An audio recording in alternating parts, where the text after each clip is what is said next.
All right, what's going on, guys? This is Rob, and we are back with Dark Crisis on Infinite Earths. But before we get back into the main story, we're covering this Big Bang one-shot, which is basically DC Comics, in effect rebooting the form and function of their entire multiverse. They're changing seemingly everything, which is why I've always been saying Dark Crisis on Infinite Earths, even though DC's not billing it as a reboot, it feels like a reboot. So here's the way this works, and the first thing we need to really talk about here is the nature of Wally West. So as you guys will notice, you have Barry Allen, and then you have the newer version of Wally West. So for those of you guys who are unfamiliar with this, the way this worked is that in DC Comics, you had the original red-haired Wally West. He was the first Kid Flash.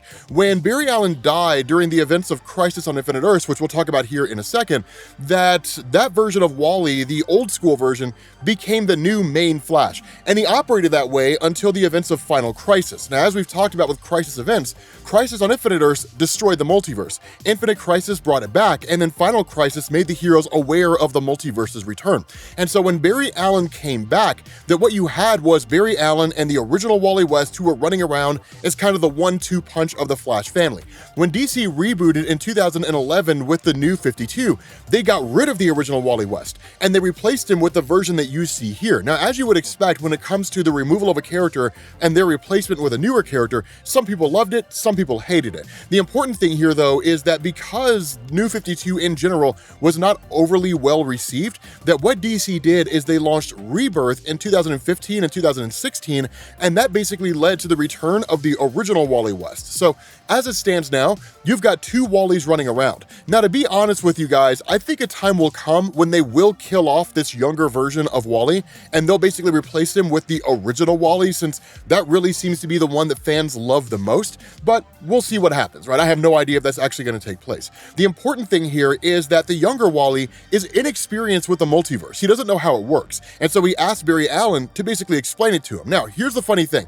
Barry literally says, this is the map of the multiverse, and he's basically been charting it, that dozens of parallel Earths and parallel universes all vibrate at a unique frequency. It's expansive, but it's always been finite. And he says, until now, the cosmic limitation on their number has been lifted, and we're rediscovering an infinite number of Earths. Now, here's the reason why that matters, right? Going back to our example of Crisis on Infinite Earths destroying the multiverse, Infinite Crisis bringing it back, and Final Crisis making the heroes aware of it, that where you had the heroes becoming aware of the multiverse's return, you had a guy named Grant Morrison who wrote Final Crisis, but also wrote a story called Multiversity. And Multiversity was basically a guidebook that existed in two parts that said, here's what the multiverse looks like, right? Here are the different worlds that are part of the multiverse. But it was kind of an unofficial rule in DC Comics that it was always 52, right? It was kind of alluded that there were an infinite number of worlds out there, but DC played it on both ways, right? They were kind of like, I mean,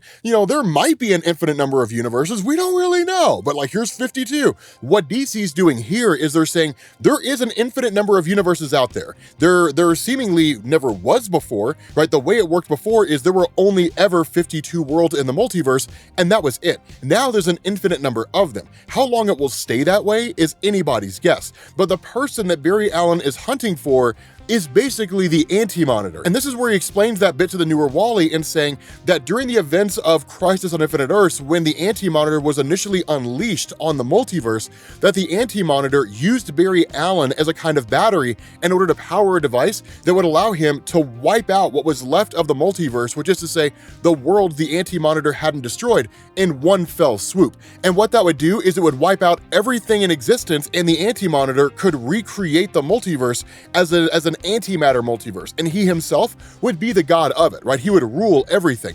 Ultimately, of course, he was defeated, but when Barry Allen was believed to have been killed during the events of Crisis on Infinite Earths, the way the story was originally told, he was dead, right? He was dead as a doornail, and he was never going to come back, right? That was literally it. You went from Crisis on Infinite Earths into like Mike Barron's Flash, which focused on Wally, then into Mark Waid's run, which is kind of the seminal run, right? Probably the most important and iconic run of the Flash. Terminal velocity, different different stories like that. Grant Morrison had a little bit of a writing stint in it, but the thing about this is that it all focused on Wally. There was no indication Barry Allen was ever going to return.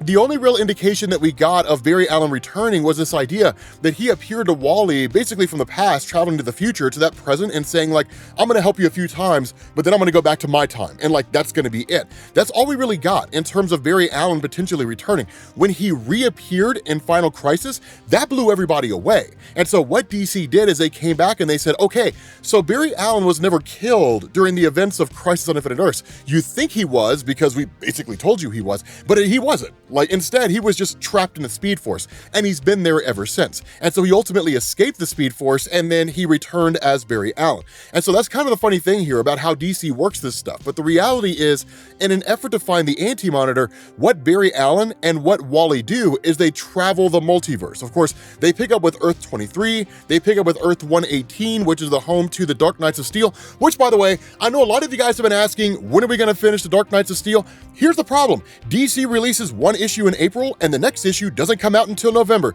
It's inconsistent as hell. A lot of that's because Tom Taylor was the one who was writing Dark Knights of Steel and then he stopped writing it so he could basically finish Deceased, which we need to cover. But the thing about this is that it gets released whenever it gets released. Sometimes it's like a year between issues. That's why it's been so long since we covered it, because it's been so long since an issue came out. So just be aware. I'm waiting until we get more releases to be able to cover them, but just to make sure you guys know what's going on. But traveling through the multiverse, they travel through Earth 22, right? Basically the world of Kingdom Come. For the most part, these are universes that we're aware of, but he ends up traveling to Earth 28. Now, Earth 28 was basically a world where you had these different superheroes that were replaced with robots. It's somewhat reminiscent of DC's Future's End, right? The story that we shall not acknowledge.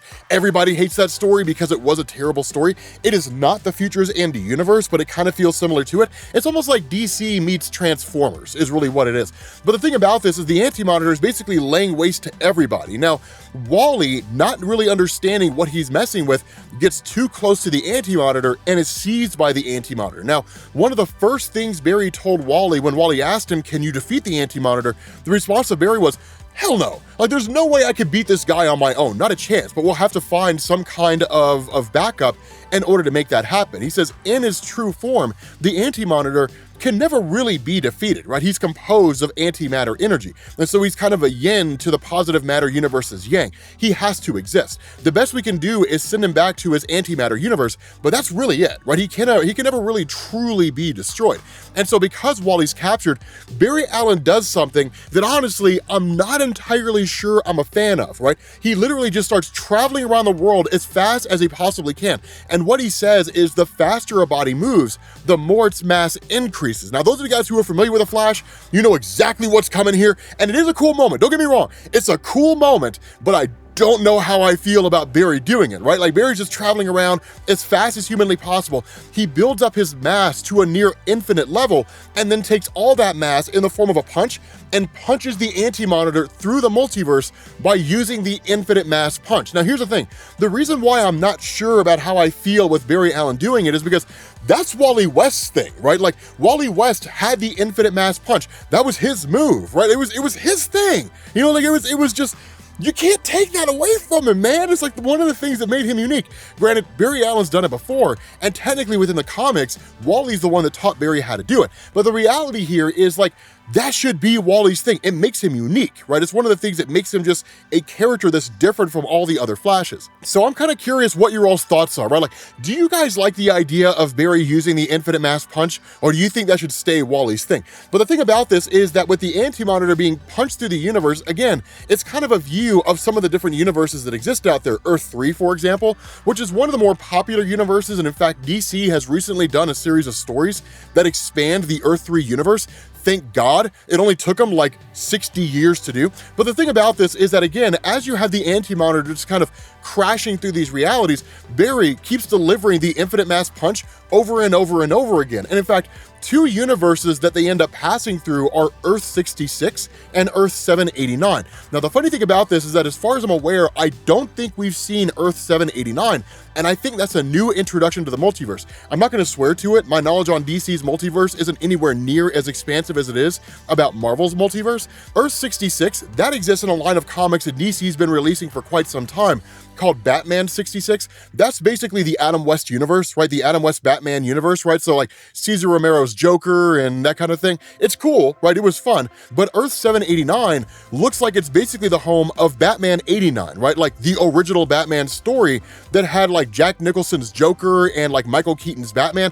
It's cool, right? I mean, I don't know that they've released a comic line based on that. I think it's just relying and referencing the movie from back in 1989, but it's still a cool concept, and I love the idea. But again, once the Anti-Monitor regains his bearings, then like the jig is up, right? Like it's just one of those things where like it's all this just the Anti-Monitor overpowering Barry Allen. And the reality is this could only go on for so long. And again, he's just knocking him through whole other realities, through whole other universes. But in the midst of all this, with Wally West having been freed in the time when Barry Allen was just constantly pummeling the Anti-Monitor with the infinite mass punch, Wally West ended up traveling across the multiverse and grabbing all these different people from across the multiverse. So you basically got Green Lantern Batman. That version of Superboy that you see with Crypto, that's from the old Super Friends show, which is cool to see, man. Like, it's awesome. But it's going to be one of these interesting things because it's literally a newly assembled Justice League team facing off against the Anti-Monitor led by Wally West. Now,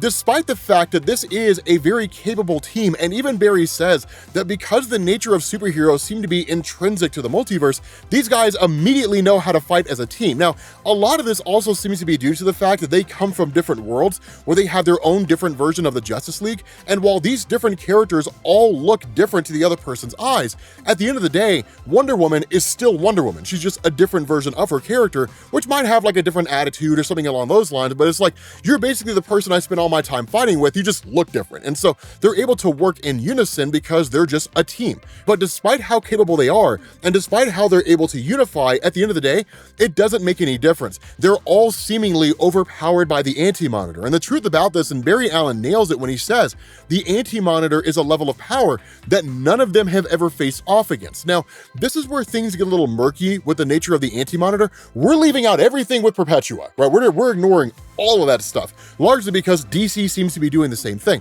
When the Anti-Monitor originally appeared in Crisis on Infinite Earths, it was a hoss, right? The Anti-Monitor was, I mean, it was like all fell before the power of this guy. I mean, this dude was wiping out whole universes with a wave of his hand. It was nuts how capable he was. I mean, literally, he destroyed the Spectre. Like, it was crazy how powerful this guy was.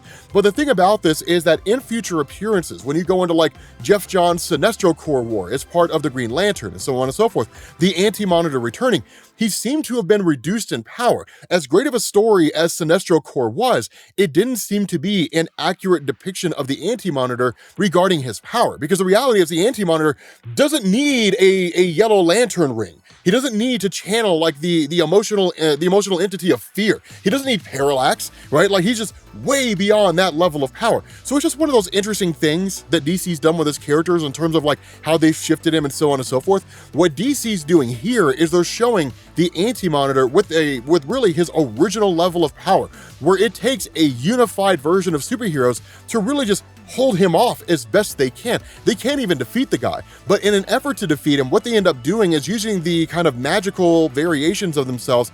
They actually end up opening a portal to the antimatter universe, and they do the only thing they can do, which is Barry Allen basically using the infinite mass punch to knock the Anti-Monitor back into the antimatter universe. Once that's done, the portal's sealed, and that's it. The entire basis behind this story was to basically bring back the Anti-Monitor and then set it back to rights. The Anti-Monitor is supposed to be in the antimatter universe. It's DC basically putting him there and then kind of restoring him to his original role and restoring the multiverse of DC Comics to its original multiverse, right? And basically saying like, this is where the Anti-Monitor's from, and he will stay there until such a time as we write a story where we basically bring him back. And that's effectively it. But it is cool to see, like, Barry Allen almost gets pulled into the antimatter universe, in which case he would likely be destroyed during that transition because as positive matter, meaning antimatter, he'd basically be broken down and annihilated. But of course, he's ultimately saved by Green Lantern Batman and brought back. And so the different members of these Justice Leagues end up going back to their own individual realities and the day's saved. But following this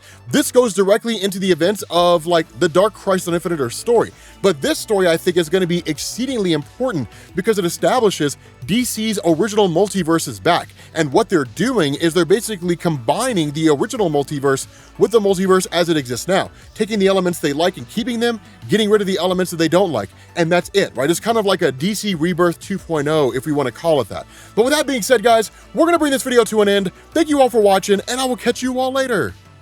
Peace.